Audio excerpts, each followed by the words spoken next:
शेतकरी बंधूंनो नमस्कार. आज दिनांक 15 एप्रिल 2026 रोजी आपण आलेलो आहे पिंपळगाव येथे आणि या व्हिडिओच्या माध्यमातून आपण हा जो प्लॉट बघत आहे हा आहे US ॲग्रीसीड कंपनीची SW 812 व्हेरायटी लागवड करून टोटल 20 दिवस झालेले.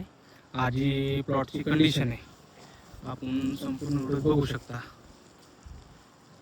त्या शेतकऱ्याकडे आलेले ते काकांचं पावसाळ्यात पण आपलं 812 लागवड झालेलं होतं मागच्या वर्षी. तर त्यांच्याकडून आपण 812 बद्दल काही गोष्टी ज्या त्यांनी अनुभव घेतलाय ते आपण त्यांच्याकडून जाणून घेऊयात. नमस्कार. नमस्कार. आपलं नाव, गाव आणि मोबाईल नंबर सांगा. माझं नाव सचिन गणपतराव मापारी, राहणार पिंपळगाव बसवंत. Mobile number 9209848485. काका आता ही सध्या आपण जे बघतोय समजा ही 812 व्हेरायटी तुम्ही लागवड केलेली आहे. हो. आता ही कधीची लागवड? ही 22 मार्च. 22 मार्चची. ओके. आज आपण 15 एप्रिल प्लॉट बघतोय. ओव्हरऑल काय कंडिशन वाटते आजची? आजची कंडिशन तर 20 दिवसाच्या मानाने खूपच चांगली. 20 दिवसाच्या मानाने खूप चांगली. ओके. त्याच्यानंतर आपण जसं आपलं डिस्कशन झालं आपण म्हटलं की आपण पावसाळ्यात हीच व्हेरायटी लागवड केली मागच्या होती. वर्षी हीच व्हरायटी केली. पावसाळ्यात कोणत्या तारखेला लागवड झाली होती? 5 जुलैला. 5 जुलैला. 25ला. ओके. तो प्लॉट आपण कधीपर्यंत चालवला? नोव्हेंबर एंड पर्यंत. नोव्हेंबर. त्याच्यानंतर टोटल त्या प्लॉट मध्ये किती काड्या होत्या? 1300 काढ्या होत्या. 1300 काड्यामध्ये टोटल किती माल काढला? 110 क्विंटल. 11 टन माल निघाला. 11 टन माल टोटल प्लॉट संपेपर्यंत काढले तुम्ही.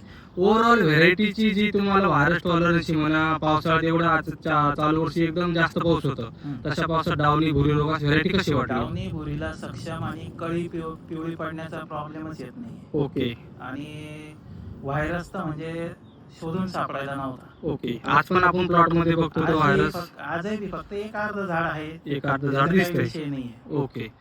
त्याच्यानंतर जी आता डावणी भुरी समजा आपल्याला पावसाळ्यात तिला कशी वाटली व्हरायटी? एकदम सक्षम व्हरायटी. ओके. त्याच्यानंतर सगळ्यात महत्वाचा विषय येतो तो मालाचा. मालाची साईज, कलर, काटा. मालाची साईज, कलर, काटा आणि इतर व्हरायट्यांपेक्षा 2-3 रुपयांनी जास्त भावात विकते. जास्त भावात. हो. टोटल माल आपण कुठं टाकला विक्रीला? सर्व माल मुंबईला विकला मी. मुंबईला विकलोय.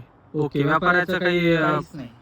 कोणती अडचण नाही आली काहीच विक्रीला? नाही. उलट ते म्हणायचे अजून माल पाठवा, पण आपल्याकडे तेवढी कॅपॅसिटीच नव्हती मालाची. ओके. शेतकरी बंधूंनो, तर ही काकाची जसं त्यांनी पावसाळ्यात लागवड केलेली होती 812 व्हेरायटी बद्दल, ही त्यांची प्रतिक्रिया आहे. त्यांनी पावसाळ्यात पण लागवड केलेली होती आणि आता आज आपण बघतोय आज पण त्यांनी 812 व्हेरायटी लागवड पुन्हाच केलेली आहे. जसं त्यांनी मागच्या वर्षी पिंपळगाव एरियात प्लॉट बघितला होता एक 812चा. त्यांना जे चांगल्या गोष्टी वाटल्या, फळाची साईज ही आपल्या 12 ते 14 सेंटीमीटर राहते.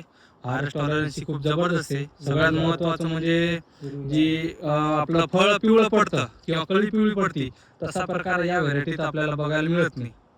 आणि तसा एक काका छोटासा अनुभव पावसाळ्यात लागवड करताना. काका काय वाटतं, लागवड शेतकऱ्यांनी केली पाहिजे? केलीच पाहिजे. ह्या व्हरायटीची तर आवर्जून केली पाहिजे. ओके.